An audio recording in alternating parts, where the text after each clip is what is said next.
Good morning friends, मैं प्रवीण आप सभी को अपने यूट्यूब चैनल पे स्वागत करता हूं। आज मैं बात करूंगा सीबीसी कंप्लीट ब्लड काउंट के बारे में। कंप्लीट ब्लड काउंट के बारे में। जैसे ही हम डॉक्टर के पास जाते हैं तो सीबीसी टेस्ट करवाते हैं, जिससे उन्हें बीमारी के बारे में पता चलती है।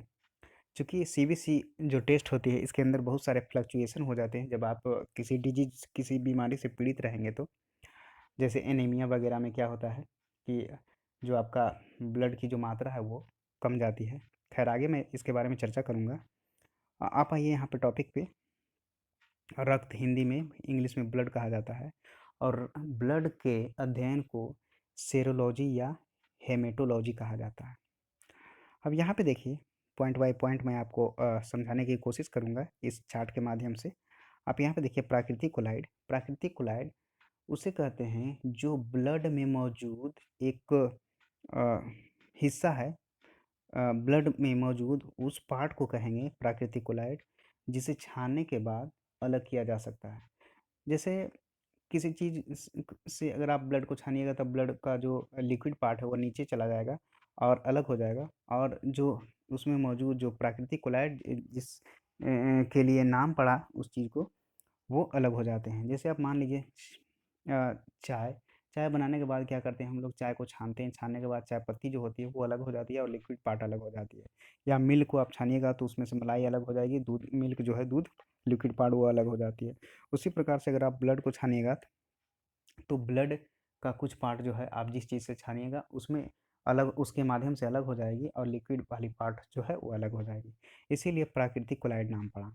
दूसरा है संयोजी ऊतक। संयोजी ऊतक उस प्रकार के ऊतक को कहते हैं जो हमारे जो टिश्यूज हैं उनको, जो हमारे बॉडी में जो टिश्यूज हैं उनके माध्यम से हमारे बॉडी को जोड़ करके रखती है।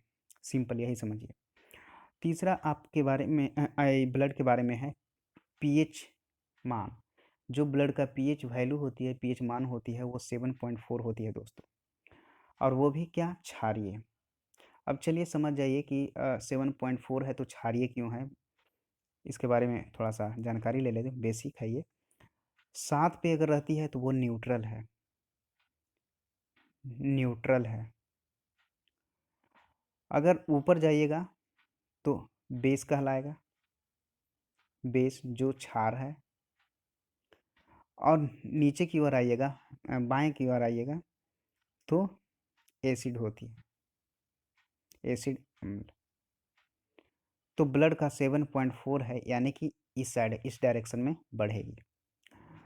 और तीसरी बात जो है, थोड़ा सा मैं ऊपर आपको लेकर के चलता हूँ। तीसरी बात जो है इसमें इम्पोर्टेंट है, जो हमने लिख रखा है वही चीज़, वही पॉइंट हमने इसमें लिख करके रखा है, जो आपके एग्ज़ाम पॉइंट ऑफ व्यू से बहुत ही ज़्यादा ज़रूरी है और नॉलेज बेस्ड के लिए भी बहुत ज़रूरी है।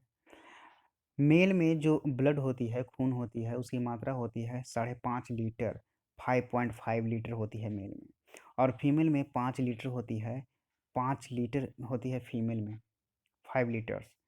अब देखिए, बहुत सारे लोग कहेंगे कि मेल में 5.5 क्यों होती है, 5.5 लीटर क्यों होती है, और फीमेल में 5 लीटर क्यों होती है, 0.5 लीटर इसमें कम है क्यों।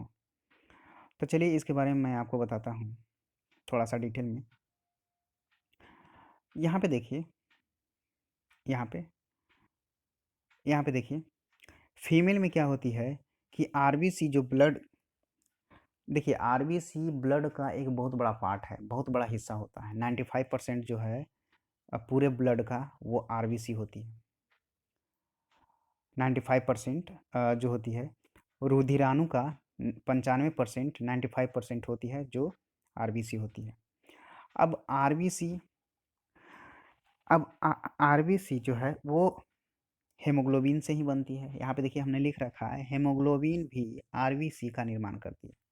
हेमोग्लोबिन भी आरबीसी का निर्माण करती है। इसका मतलब है कि जो आरबीसी बनती है वो हेमोग्लोबिन के कारण ही बनती है, और फीमेल में हेमोग्लोबिन कम है। जो फीमेल होती हैं उनमें हेमोग्लोबिन कम होती है, और हेमोग्लोबिन से ही आरबीसी का निर्माण होता है। चलिए अब आगे की ओर चलते हैं इस वीडियो में। यहाँ पे देखिए, अब कैसे-कैसे ब्लड का फ़ॉर्मेशन होता है। यहाँ पे देखिए निर्माण कैसे होती है ब्लड का। तो यहाँ पे देखिए, सबसे पहले मैं बात करूँगा अडल्ट के बारे में। अडल्ट में जो ब्लड बनती है वो बोन मैरो में बनती है, जिसे हिंदी में अस्थि मज्जा कहा जाता है। अस्थि मज्जा कहा जाता है। अब आप कहिएगा अस्थि मज्जा कहाँ पे होती है भाई?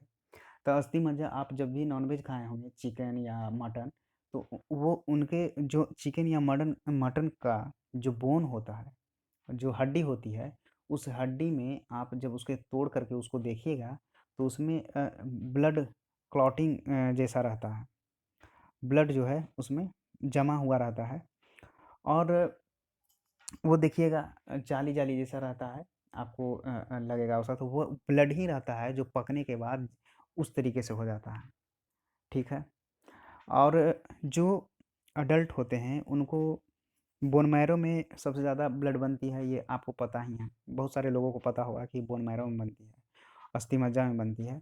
और बोन मैरो जो कि हम लोग आम तौर पे तो देख नहीं सकते, चूँकि ऐसे तो हम लोग को पता ही नहीं चलेगा। लेकिन जैसे ही हम नॉन-वेज वगैरह का सेवन करते हैं तो उसमें हड्डी में पता चलता है। और दूसरा भ्रूण, भ्रूण किसे कहते हैं? भ्रूण जब बच्चा गर्भ में होता है, बच्चा पैदा नहीं लेता है, इस दुनिया में नहीं आता है, उस बच्चे को भ्रूण कहा जाता है। और भ्रूण में जो ब्लड बनती है वो लीवर के माध्यम से बनती है। लीवर में एक मेसोड्रम जगह है लीवर में, वहाँ पे ब्लड का फॉर्मेशन होता है। जो भ्रूण है, जो बच्चा पेट में रहता है, माँ के गर्भ में रहता है, उस बच्चे को जो ब्लड बनती है उस बच्चे में, उनका ब्लड बनता है लीवर के मेसोड्रम में। यानी कि आप कह सकते हैं कि लीवर के माध्यम से भ्रूण बच्चे को ब्लड मिलती है। चलिए मैं आगे की ओर चलता हूँ इस वीडियो में। यहाँ पे आइए, यहाँ पे यहाँ पे यहाँ पे आइए। अब बहुत सारे लोग बोलते हैं कि स्टोर कहाँ है? ब्लड का कहाँ पे रहती है? सबसे ज़्यादा जो ब्लड है हमारे बॉडी में 5 लीटर, साढ़े 5 लीटर मेल में, और फीमेल में 5 लीटर। वो ब्लड रहती कहाँ है? तो वो स्प्लीन या प्लीहा में।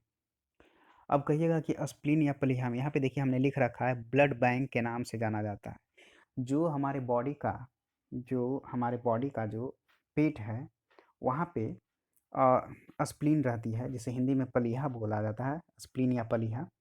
उस बॉडी का ब्लड बैंक कहा जाता है। शरीर का ब्लड बैंक किसे कहा जाता है? जहाँ पे मैक्सिमम ब्लड स्टोर रहते हैं, तो वो स्प्लीन या प्लीहा में रहते हैं।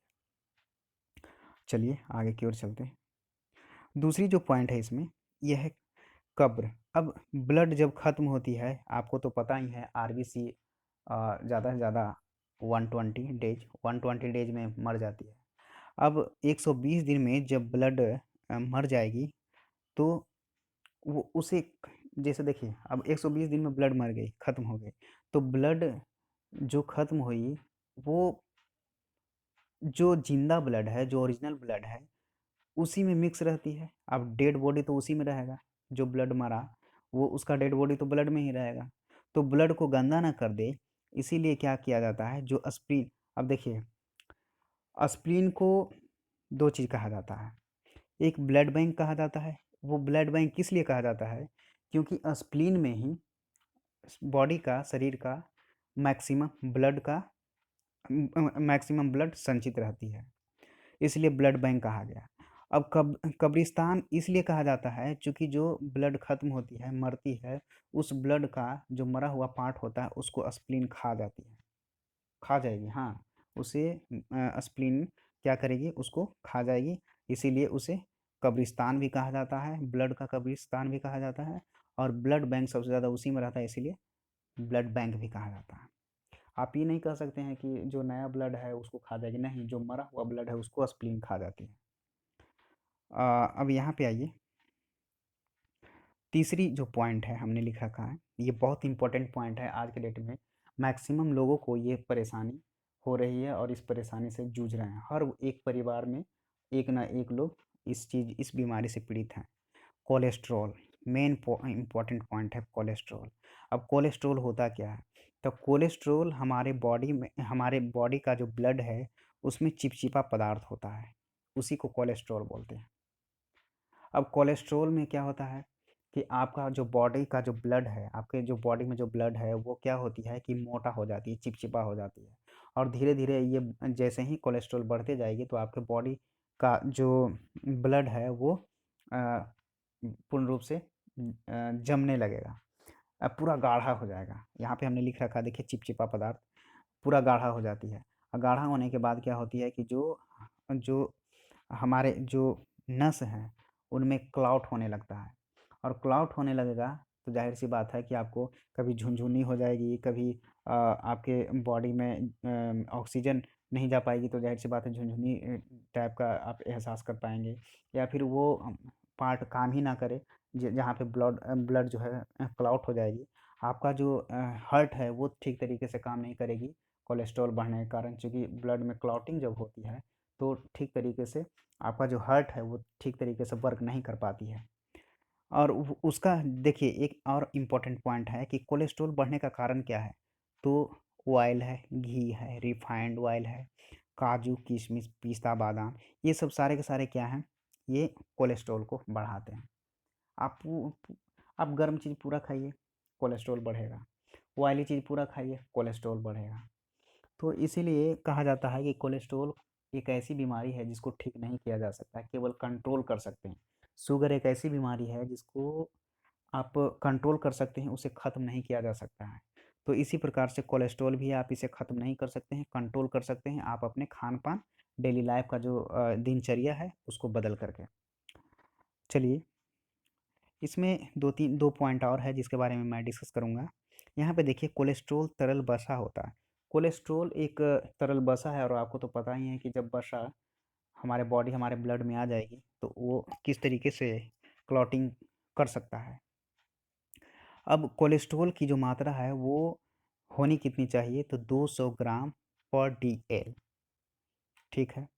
कितना होनी चाहिए? तो हमेशा क्वेश्चन में आता है कि कोलेस्ट्रॉल की मात्रा हमारे बॉडी में कितनी होनी चाहिए, तो 200 ग्राम डीएल, 200 ग्राम डीएल होनी चाहिए। अब देखिए, आम तौर पे मैं आपको समझाता हूँ। जैसे पानी का टंकी देख रहे हैं आप, पानी का टंकी में क्या होता है कि धीरे-धीरे, धीरे-धीरे उसमें गंदगी भरने लगती है। तो क्या होता है कि पानी का बहाव जो है टंकी से वो कम जाती है और एक समय ऐसा आएगा कि वो पूर्ण रूप से उस टंकी को जाम कर देगी। और टंकी को जाम करने के बाद नल को जाम करने के बाद, पाइप को जाम करने के बाद वो पूर्ण रूप से बंद हो जाएगी। वही होता है इसमें ब्लड में। जैसे ही आपका ब्लड क्लॉट होने लगता है, पूर्ण रूप से जब क्लॉटिंग हो जाती है तो वहाँ से ब्लड का आना जाना खत्म हो जाता है।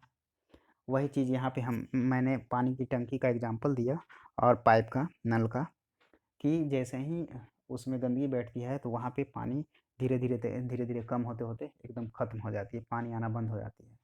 वही चीज़ इसमें है। और इसी के कारण कोलेस्ट्रॉल बढ़ने के कारण ही हार्ट अटैक होती है। चूँकि हार्ट ठीक तरीके से काम कर नहीं पाती, तो हार्ट अटैक तो निश्चित है कि आएगी ही आएगी। नेक्स्ट पॉइंट पे चलते हैं। यहाँ पे देखिए, हीमोग्लोबिन जिसे एचबी कहा जाता है। अ, अब देखिए, हीमोग्लोबिन है क्या? हीमोग्लोबिन के कारण ही जो हमारा ब्लड है वो लाल रंग का होता है। हीमोग्लोबिन के कारण ही हमारा जो ब्लड है वो लाल रंग का होता है। और हीमोग्लोबिन जो है वो आयरन, हीमोग्लोबिन में सबसे ज़्यादा आयरन, हीमोग्लोबिन में है क्या? आयरन ही तो है।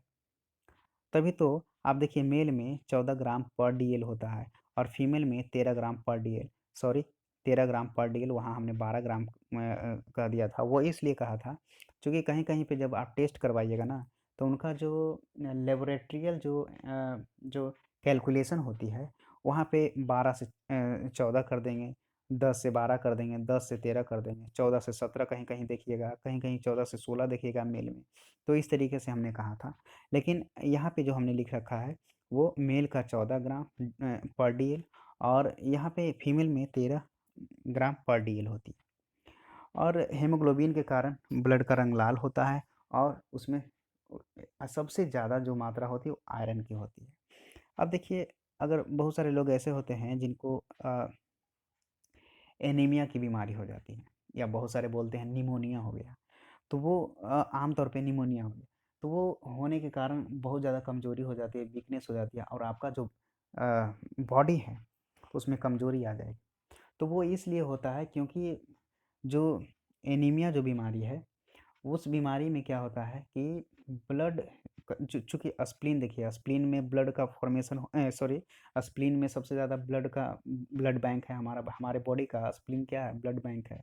मैक्सिमम ब्लड हमारे स्प्लीन में ही रहती है। और जब एनीमिया होती है, तो एनीमिया में क्या होती है कि आपके स्प्लीन को ही सबसे ज़्यादा डैमेज करती है, उस पार्ट को ही। तो जब एनीमिया होने के कारण जब आपका स्प्लीन ही डैमेज होगा, तो उसमें जो ब्लड है उसको तो डैमेज करेगा ही करेगा। तो इसीलिए क्या होता है कि ब्लड की कमी हो जाती है हमारे बॉडी में, और पूर्ण रूप से हमारे बॉडी में दर्द होने लगेगी। जितने भी जॉइंट हैं, वहाँ पे पेन होने लगता है। जोड़ों पे दर्द होने लगेगा, और जोड़ों पे दर्द इसलिए होता है चूँकि आप ध्यान रखें, गेस किए होंगे, जब भी आप बीमार पड़े होंगे, इस टाइप से बीमारी से पीड़ित हुए होंगे, तो आपको इस चीज़ का एहसास हुआ होगा कि जब ब्लड की कमी होती है, तो आपके जोड़ पे पूर्ण रूप से दर्द होगी।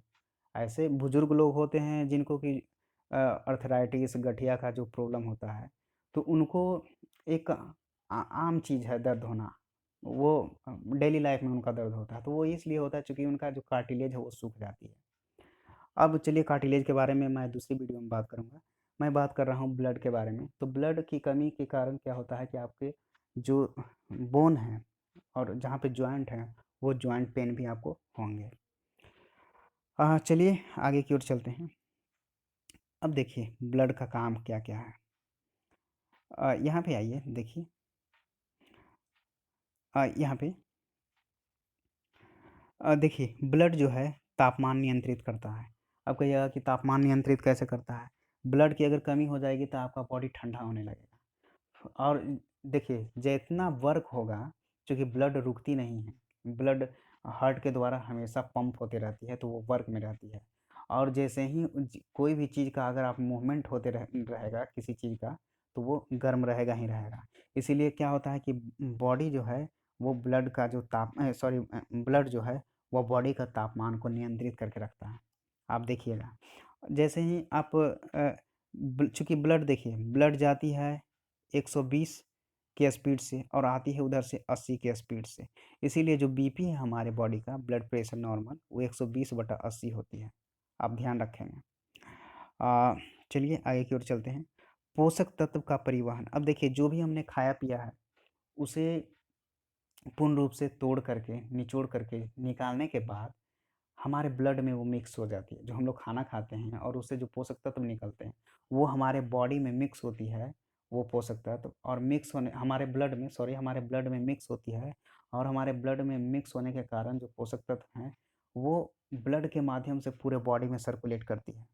अगर आपको एक जगह गलत इंजेक्शन पड़ जाए या उस टाइप से हो जाती है, चूँकि हम लोग इंजेक्शन लेते हैं, कोई एक ही जगह इंजेक्शन लेते हैं ना, नस में, तो पूरे बॉडी में वो मेडिसिन्स फैल जाती है। उसी प्रकार से जो हमारा जो पोषक तत्व है, जो हमने खाया पिया है, वो डाइजेस्ट होने के बाद उसमें से जो पोषक तत्व है वो निचोड़ करके निकाल लिया जाता है हमारे बॉडी के द्वारा, हमारे बॉडी के जो अलग-अलग ऑर्गन्स हैं उनके द्वारा, और वो बॉडी के जो ब्लड हैं उसमें मिक्स हो जाती है, और मिक्स होने के बाद पूरे बॉडी में सर्कुलेट होती है और हमारे बॉडी को तंदुरुस्त रखती है। अ, चलिए तीसरा जो है गैसों O2 प्लस CO2 का परिवहन। अब देखिए जो ब्लड है, हमारे बॉडी में ऑक्सीजन ले जाने का काम भी ब्लड का ही है, और कार्बन डाइऑक्साइड को भी निकालने का काम ब्लड का ही है। अब देखिए, आप कहिएगा कि ऑक्सीजन लेते हैं हम लंग्स से, लंग्स ऑक्सीजन को खींचती है, खींचने के बाद वो क्या करती है, ऑक्सीजन को फ़िल्टर्ड करती है, साफ़ करती है, और जो गंदगी वो रहा कुछ भी, तो वो हमारे लंग्स में वो फँस जाती है, अटक जाती है, और वो जो अच्छी हवा है, शुद्ध हवा, वो हमारे ब्लड में जाती है, और ब्लड के माध्यम से पूरे बॉडी में सर्कुलेट होती है। अगर आप ध्यान दिए होंगे कि अगर आप कम पानी पीजिएगा, तो कम पानी पीने के कारण क्या होता है कि आपके जो चूँकि देखिए, आम तौर पे क्या होता है कि 3 साढ़े 3 लीटर, ढाई 3 लीटर सजेस्ट करते हैं, बड़े-बड़े जो डॉक्टर्स हैं, एक्सपर्ट हैं, वो सजेस्ट करते हैं कि इतना पानी आपको डेली लाइफ में पीनी है। अब पानी की कमी होने के कारण क्या होता है कि हमारे बॉडी जो पानी की देखिए, श्वास लेने में या फिर आपको और भी चीज़ें करने में पानी की ज़रूरत होती है, टॉयलेट के माध्यम से, पसीना के माध्यम से, या फिर श्वास के माध्यम से पानी की ज़रूरत होती है। अब पानी हमारे बॉडी में है नहीं, तो वो क्या करेगा कि ब्लड से पानी को खींचेगा। ब्लड से पानी को खींचने के कारण क्या होगा, ब्लड में थोड़ा-सा गाढ़ापन आ जाएगी और क्या होगा कि जैसे ही बॉडी में देखिएगा कि ब्लड में पानी की कमी होगी, तो वो ऑक्सीजन ठीक तरीके से पहुँच नहीं पाएगी। कुछ-कुछ अंग ऐसा है जहाँ पे ऑक्सीजन नहीं पहुँच पाएगी। तो वहाँ पे क्या होगा, झनझनी, सुनसुनी टाइप का, झुनझुनी टाइप का या सुन्न टाइप का आप एहसास करेंगे। तो ऑक्सीजन को ले जाने का काम और CO2 को लाने का काम ब्लड का ही होता है। और नेक्स्ट पॉइंट है उत्सर्जित पदार्थ का परिवहन। अब देखिए, उत्सर्जित पदार्थ का परिवहन भी वही करता है, क्योंकि जो निकालने वाली जो चीज़ है, अपशिष्ट पदार्थ हैं, जैसे पसीना के माध्यम से हम लोग निकालते हैं, तो वो भी निकालने का काम ब्लड ही करती है। चलिए, अब नेक्स्ट पेज पे चलते हैं, चूँकि टॉपिक बड़ा है तो आप लोग ध्यान से देखेंगे। चलिए, मैं सेकंड पेज पे लेकर के चलता हूँ। अभी तक आपको हमने बेसिक बताया है ब्लड के बारे में।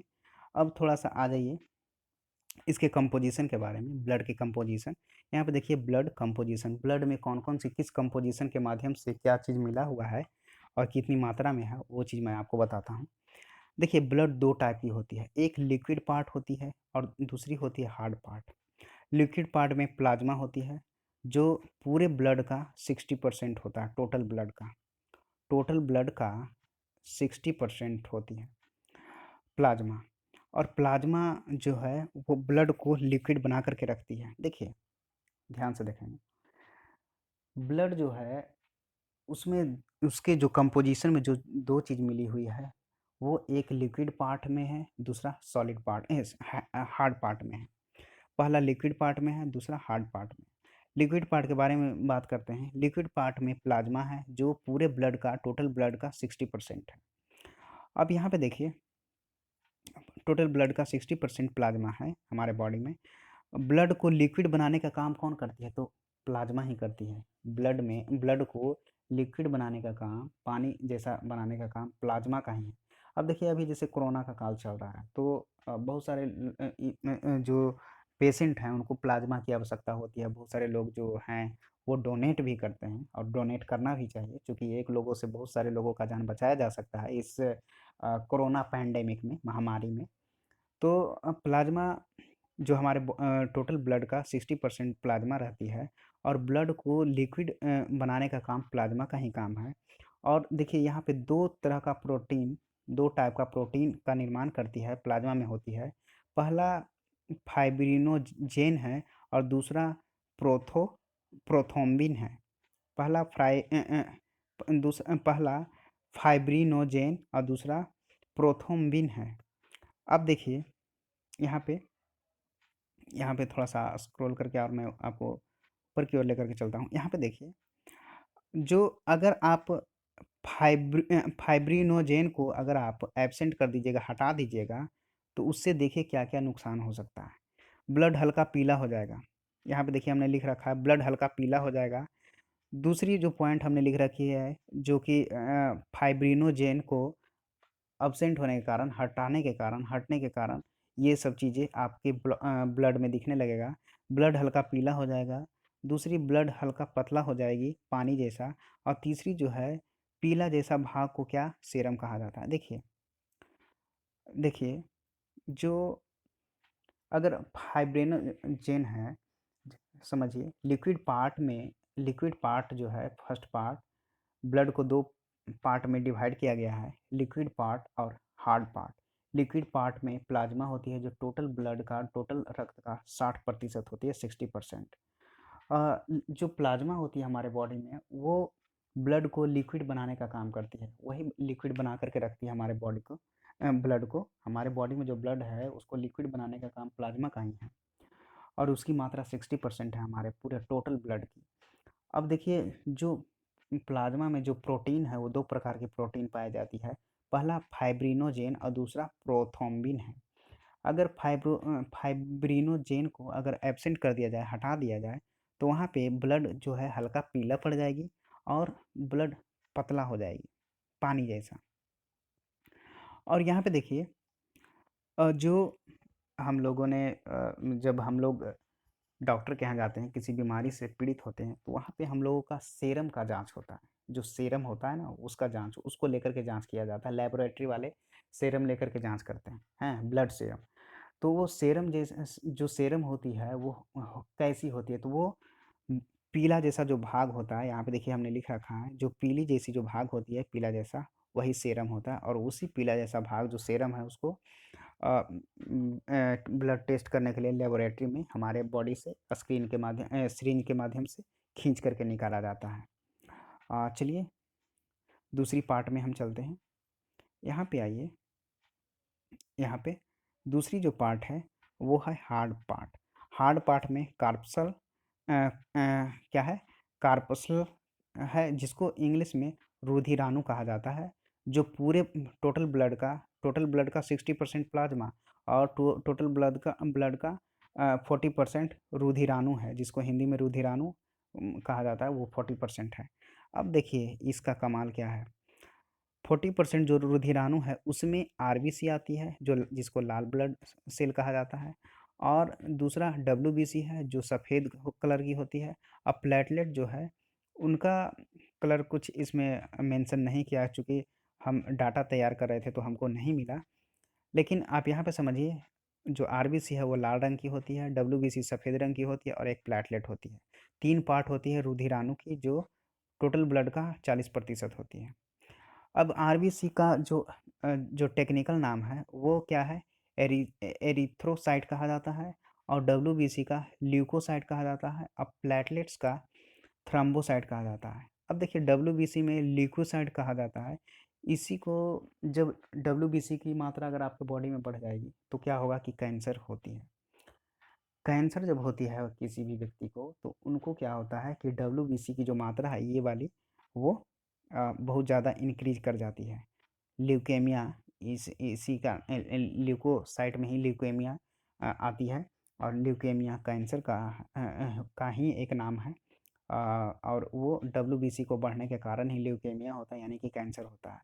यानी कि अगर डब्ल्यूबीसी बढ़ा तो समझिए आपको कैंसर, या कैंसर की बीमारी जिनको होती है उनको ल्यूकेमिया बढ़ा रहता है।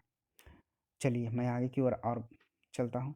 यहाँ पे देखिए, जो आरबीसी होते हैं वो 50 लाख के करीब होते हैं, जिसको 5 मिलियन भी कहा जा सकता है। 50 लाख होते हैं आरबीसी हमारे बॉडी में। टोटल ब्लड का सबसे ज़्यादा जो संख्या में होते हैं वो आरबीसी ही होते हैं। और 10,000 जो होते हैं वो होते हैं डब्ल्यूबीसी, और 2 लाख जो हैं वो हमारे प्लेटलेट होते हैं। 2 लाख से ज़्यादा प्लेटलेट होंगे तो भी परेशानी है। ज़्यादा होंगे 2 लाख से ज़्यादा तो प्लेटलेट परेशानी नहीं है, लेकिन 2 लाख से कम है तो परेशानी है। चूँकि देखिए, जब डेंगू होती है तो इसमें समस्या हो जाती है। चलिए मैं आगे आपको बताऊँगा इसी टॉपिक में, इसी वीडियो में आपको मैं बताऊँगा। आगे इसमें देखिए 50 लाख जो है आरबीसी, 10,000 क्या है आपका डब्ल्यूबीसी, और 2 लाख मिनिमम होनी चाहिए प्लेटलेट। अब यहाँ पे देखिए, रुधिराणु का 90% भाग होता है आरबीसी, जो कि हमने आपको पहले भी बताया। रुधिराणु जो 40% होती है टोटल ब्लड की, उस 40% में 90% होती है आरबीसी। ठीक है। और आरबीसी का जो कार्यकाल होता है, जीवन दर होता है, वो भी 120 दिनों का होता है। 120 दिन बाद वो आरबीसी मर जाएगी, नहीं रहती। इसीलिए लोग बोलते हैं कि ब्लड को डोनेट करिए, क्योंकि 120 दिनों के बाद आपका ब्लड मर जाएगा, खत्म हो जाएगा। वही डब्ल्यूबीसी की बात करें तो 4 दिन का ही इनका जीवन काल होता है, 4 दिन बाद मर जाते हैं। और प्लेटलेट 7 दिन में मर जाते हैं, 7 दिन का ही जीवन काल है, 7 दिन तक ही जिंदा रहते हैं, 7 दिन बाद ख़त्म हो जाते हैं। अब यहाँ पे देखिए, यहाँ पे आरबीसी को स्प्लीन मार दे। अब देखिए, हमने आपको पहले भी बताया है कि आरबीसी का फॉर्मेशन कहाँ होता है, कहाँ बनती है, सॉरी, आरबीसी का फॉर्मेशन कहाँ होता है, तो आपको हमने पहले भी बताया इस वीडियो में। आरबीसी का फॉर्मेशन होता है मेरू रज्जा, जो अस्थि मज्जा जो है उसमें, और बोन मैरो में। और आरबीसी सबसे ज़्यादा कहाँ रहती है, जो आरबीसी का बैंक कहा जाता है वो स्प्लीन है, पलीहा। और जो आरबीसी 120 दिनों के बाद जो मर जाते हैं, उनको भी स्प्लीन ही मारकर खा जाता है। मतलब उनको खा जाएगा, जो आरबीसी 120 दिनों के बाद जो डेड हो जाते हैं, जो मर जाती है, उनको स्प्लीन खा जाता है। अब देखिए, लाइसोसोम मारता है डब्ल्यूबीसी और प्लेटलेट को। डब्ल्यूबीसी और प्लेटलेट को कौन मारता है, तो लाइसोसोम मारता है। आरबीसी को कौन मारता है, तो स्प्लीन मारता है, और वही खाता भी है। ठीक है। चलिए, आपको इतना तक समझ में आ गया होगा। अब चलते हैं थर्ड पार्ट की तरफ। यहाँ पे देखिए, हमने इनके बारे में विस्तार से रखा है कि उनका आकार कैसा होना चाहिए, किस तरीके से काम करती है और कैसे वो जीवित रहते हैं और कितने दिनों बाद मरते हैं। देखिए, आरबीसी, जिन्हें टेक्निकल भाषा में वैज्ञानिक नाम इनका है एरिथ्रोसाइट कहा जाता है, और आरबीसी का जो जीवन काल है वो कार्यकाल 120 दिनों का होता है। वही डब्ल्यूबीसी की अगर बात करें तो इनको ल्यूकोसाइट कहा जाता है, जो 4 दिन का ही इनका जीवन काल होता है डब्ल्यूबीसी का। और डब्ल्यूबीसी बढ़ने के कारण लोगों को कैंसर होती है, क्योंकि ल्यूकोसाइट से ही ल्यूकेमिया बना है। ल्यूकेमिया क्या है? कैंसर का एक वैज्ञानिक नाम है, और वो डब्ल्यूबीसी बढ़ने के कारण होती है। प्लेटलेट हो थ्रोम्बोसाइट बोला जाता है, इनका वैज्ञानिक नाम है प्लेटलेट का, और इनका कार्यकाल 7 दिन का होता है। अब देखिए, सबसे पहले आरबीसी के बारे में जान लेते हैं। आकार गोल होती है। आरबीसी का आकार कैसा होता है? गोल होता है। ठीक है, आप लोगों ने देखा होगा खून का आकार, जो रुधिर है वो कैसे होते हैं? वो जो आरबीसी का वो लाल गोल गोल चपटा टाइप का होता है। अब दूसरी जो है, ऊंचाई पर जाने से आकार बढ़ता है। अब जो आरबीसी के जो है ऊंचाई, जैसे जैसे ऊंचा बढ़ेगी, ऊंचाई की ओर जाएगी, वो आरबीसी की जो आकार है वो बढ़ते चला जाएगा। अब देखिए, लाइसोसोम, आरबीसी में लाइसोसोम नहीं पाया जाता है, इसमें केंद्रक नहीं पाए जाते हैं। अब देखिए, इसीलिए आरएनए और डीएनए की जांच नहीं होती है आरबीसी से। अगर आरबीसी से अगर आप करना चाहें आरएनए और डीएनए की जांच तो नहीं होगी, क्योंकि आरएनए और डीएनए केंद्रक में पाए जाते हैं, और आरबीसी में केंद्रक होता ही नहीं है। यहाँ पे केंद्रक जो है वो नहीं है, ना ही लाइसोसोम है। चलिए, थोड़ा सा मैं इसे बड़ा कर लूँ ताकि आपको ठीक तरीके से विजिबिलिटी आ जाए। हमने रात में वीडियो बनाई है इसे लिख करके, इसीलिए ठीक से कैमरे में फ़ोटो नहीं आ पाई है। तो आप थोड़ा सा क्वालिटी इंक्रीज कर लेंगे अपने वीडियो का, ताकि आपको कोई दिक्कत ना हो। आप यहाँ पे देखिए, आरबीसी का कब्र स्प्लीन को कहा जाता है। स्प्लीन को इसलिए कहा जाता है क्योंकि जो वहाँ पे डेड होती है सेल, आरबीसी का जो आरबीसी मरती है, ब्लड, वो उनको स्प्लीन खा जाती है मार करके। ठीक है, रुधिराणु का 90%। अब देखिए, हमने आपको पहले भी बताया कि जो आरबीसी है वो रुधिराणु, टोटल ब्लड जो है वो 2 पार्ट में होती है, 60% प्लाज्मा और 40% रुधिराणु। अब 40% जो रुधिराणु, उसमें 3 पार्ट, आरबीसी, डब्ल्यूबीसी और प्लेटलेट। और जो 40% जो रुधिराणु है उसमें 90% भाग किसका होता है? आरबीसी का। अब देखिए, यहाँ पे समझिए, blood, RBC, haemoglobin, iron. Iron किस में पाया जाता है? हेमोग्लोबिन में। हेमोग्लोबिन किस में होता है? आरबीसी में। आरबीसी में किस में होता है? ब्लड में। यानी कि अगर आयरन की कमी है तो आपको हेमोग्लोबिन की कमी हो जाएगी, हेमोग्लोबिन की कमी तो आरबीसी की कमी, आरबीसी की कमी तो ब्लड की कमी। ये होता है, ये प्रोसेस है इसका। अब देखिए, आगे की ओर चलिए। यहाँ पे अगर आरबीसी की कमी है तो आपको एनीमिया की बीमारी होगी। अब हमने आपको पहले भी बताया कि एनीमिया की बीमारी होती है तो आरबीसी की कमी हो जाती है, जिसमें लोग जो डॉक्टर हैं हमारे वो बोलते हैं कि हरी सब्जी खाइए, पत्तीदार सब्जियां खाइए, जिससे कि क्या होगा कि आपका आरबीसी जो है वो बढ़ेगी। आयरन की मात्रा चूँकि सबसे ज़्यादा हरी सब्जी में होती है, पत्तीदार सब्जी में, इसीलिए डॉक्टर सजेस्ट करते हैं आपको हरी सब्जी खाने के लिए। और उसमें आयरन ज़्यादा होती है तो जाहिर सी बात है कि आपको हेमोग्लोबिन बढ़ेगी, आरबीसी बढ़ेगी और ब्लड बढ़ेगा। और डीएनए, देखिए, हमने आपको पहले भी बताया कि डीएनए की जांच आरबीसी से नहीं किया जा सकता, क्योंकि इसमें केंद्रक नहीं होते हैं। जो डीएनए की जो जांच है वो आरबीसी के माध्यम से नहीं किया जा सकता है और नहीं किया जाता है, क्योंकि उसमें केंद्रक नहीं होते हैं। चूंकि केंद्रक नहीं होते हैं, इसीलिए आपका जो डीएनए का आरएनए का जो जांच है वो आरबीसी से नहीं होगा। अब समझिए इस बात को। केंद्रक में क्या होता है? RNA, DNA. जब केंद्रक ही इसमें अब्सेंट है, केंद्रक है ही नहीं, तो आप आरबीसी से आरएनए, डीएनए की जांच कैसे करेंगे? नहीं हो पाएगा। चलिए, आगे की ओर चलते हैं, अगले पॉइंट पे। यहाँ पे देखिए, हमने लिख भी रखा है कि केंद्रक में ही आरएनए और डीएनए पाया जाता है। जब केंद्रक ही नहीं है तो आरएनए, डीएनए कहाँ से मिलेगी? और जब आरएनए, डीएनए नहीं मिलेगी तो आरबीसी से तो जांच होगी नहीं। चलिए, इसमें आगे की ओर चलते हैं डब्ल्यूबीसी के बारे में, जो कैंसर का एक बहुत बड़ा कारण बनती है, बढ़ जाने के कारण। यहाँ पे देखिए डब्ल्यूबीसी के बारे में, जिसको ल्यूकोसाइट इसका वैज्ञानिक नाम है, और 4 दिन का ही डब्ल्यूबीसी का कार्यकाल होता है। आकार में अनियमित होती है। जो डब्ल्यूबीसी है उसका आकार जो है अनियमित है। कोई ना बड़ा ना छोटा, ना एक साइज का, ये नहीं कह सकते कि बड़ा है या छोटा है या चपटा है मोटा है, इस टाइप से नहीं। अनियमित है, इसका कोई नियमित है ही नहीं। किसी भी टाइप का हो सकता है, बड़ा छोटा लंबा, इस टाइप से चौड़ा चिपटी गोल, किसी भी प्रकार से हो सकती है। दूसरी बात है डब्ल्यूबीसी में जो है आपका केंद्रक पाया जाता है। डब्ल्यूबीसी में क्या है, केंद्रक पाया जाता है। चलिए नेक्स्ट पॉइंट की ओर चलते हैं। तीसरी जो पॉइंट है इसमें, यहाँ पे देखिए तीसरी जो पॉइंट है, रोग से रक्षा। अब जैसे ही आपको कोई रोग होगा तो आपको डब्ल्यूबीसी ही बचाता है। डब्ल्यूबीसी डब्ल्यूबीसी अगर आपके बॉडी में ठीक ठाक है, एक नॉर्मल कंडीशन में है, नॉर्मल कंडीशन तक अगर आपके बॉडी में वो मौजूद है डब्ल्यूबीसी, तो आपको कोई बीमारी नहीं होगी। अगर होगी भी तो रोग प्रतिरोधक क्षमता बढ़ा करके रखेगी, जिससे आपका बीमारी जल्द ही ठीक हो जाए। अब यहाँ पे देखिए किस प्रकार से होती है, उसके बारे में मैं आपको बता दूँ।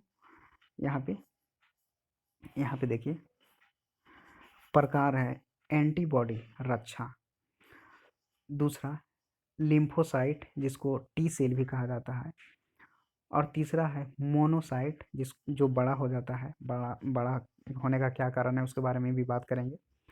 और जो यहाँ पे देख रहे हैं ना, यहाँ पे एक और है, यहाँ पे न्यूट्रोफिल है, योसिनोफिल है, और बैसोफिल है। ये जो 3 को हमने घेर करके रखा है, इसका ज़्यादा कोई वर्क है नहीं, ज़्यादा ये उपयोग में नहीं आती है। डब्ल्यूबीसी का ये जो पार्ट है, ये ज़्यादा उपयोग में नहीं आती है, ज़्यादा कोई काम है नहीं इसका बॉडी में। लेकिन इनके बिना डब्ल्यूबीसी अधूरा है, इनको रहना भी ज़रूरी है। आप यहाँ पे देखिए, सबसे पहले मैं बात करता हूँ इनकी एंटीबॉडी की। जब भी हमारे बॉडी में कोई वायरस, जब एक भी वायरस अगर एंट्री करती है, आती है हमारे बॉडी में, प्रवेश करती है जब कोई वायरस, तो एंटीबॉडी क्या करती है, उसको सबसे पहले देख लेती है। डिटेक्ट करने का काम किसका है, तो एंटीबॉडी का है। सबसे पहले डिटेक्ट करती है, सबसे पहले देखती है। वो जब देखेगी तो क्या करेगी कि एंटीबॉडी जो है वो लिम्फोसाइट को इन्फॉर्म करती है, जो टी सेल में होती है। और लिम्फोसाइट जितने भी वायरस हमारे बॉडी में घुसे हैं उनको पकड़ पकड़ करके, खोज खोज करके उनको मार डालती है। लिम्फोसाइट सबसे मेन काम इसी का है, लिम्फोसाइट का। एंटीबॉडी तो केवल डिटेक्ट करती है, वो कैमरे के समान होती है।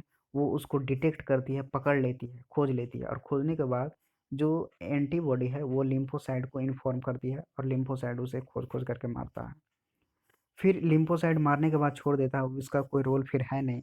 फिर एंटीबॉडी क्या करती है, इन्फॉर्म करती है इसको, मोनोसाइट को। और मोनोसाइट बड़ा इसलिए होता है क्योंकि मोनोसाइट को जैसे ही वो इन्फॉर्म करती है, बताती है, एंटीबॉडी मोनोसाइट को जैसे ही बताती है, वो क्या करती है, सभी को जो मरा हुआ रहता है उसको खा जाती है, और खाने के बाद उसका आकार बड़ा हो जाता है। इसीलिए क्वेश्चन में बार बार पूछा जाता है कि जो डब्ल्यूबीसी में जो एंटीबॉडी के द्वारा जो मारा गया जो पार्ट होता है, वायरस होता है, उसको कौन खाता है, तो वो मोनोसाइट खाता है। और बड़ा क्यों हो जाता है, तो मोनोसाइट जो मरे हुए जो वायरस होते हैं उनको खाने के कारण बड़ा हो जाता है। और जो वायरस जो आरबीसी में मारते हैं उनका क्या नाम है, तो वो लिम्फोसाइट है, जो टी सेल का होते हैं। और ये 3 गो है, इनका ज़्यादा कुछ रोल है नहीं। तो आगे की ओर चलते हैं। यहाँ पे देखिए एक बहुत बड़ा इंपॉर्टेंट पॉइंट है जिसके बारे में मैं आपसे डिस्कस करूँगा। एचआईवी। जब एचआईवी की जब बीमारी होती है, एचआईवी डिजीज से जब कोई पेशेंट पीड़ित होते हैं, तो उनमें लिम्फोसाइट ही मर जाती है। अब जब लिम्फोसाइट मर जाएगी तो हमारे बॉडी, जैसे कहता है ना कि इसको एचआईवी हो गया, एचआईवी होने के बाद क्या होता है कि अब वो बॉडी धीरे धीरे कमज़ोर हो जाती है। कितनों खाइए पीजिएगा ना, बीमारी आपको ठीक नहीं होगा, कोई ना कोई बीमारी पकड़ते रहता है। तो वो इसलिए होता है, आपका प्रतिरोधक क्षमता घट जाती है एचआईवी होने के कारण। और कभी भी आप बीमारी से ठीक नहीं हो पाइएगा। तो एचआईवी होने के कारण सबसे मेन कारण क्या है कि लिम्फोसाइट मर जाती है। अब लिम्फोसाइट मर गया तो जाहिर सी बात है डब्ल्यूबीसी की जो एक मेन पार्ट है, जो वायरस को मारने वाला पार्ट होता है, वही मर जाता है, ख़त्म हो जाता है। तो आपके बॉडी में तो वायरस बढ़ते चला जाएगा, फिर मारने वाला तो कोई है नहीं। तो आपको धीरे धीरे धीरे धीरे बीमारी जकड़ लेगी, और आप एक समय ऐसा आएगा कि आप मर जाएंगे। तो एचआईवी में सबसे मेन पार्ट जो है आरबीसी का, वो लिम्फोसाइट ही मर जाती है, जिसके कारण कि हमारे बॉडी में दिन पर दिन बीमारियों का जो है वो पूर्ण रूप से जमावड़ा हो जाता है। हमारी बीमारी पूर्ण रूप से ग्रसित हो जाती है, हमारा बॉडी पूर्ण रूप से बीमारियों से ग्रसित होने के कारण खत्म हो जाती है।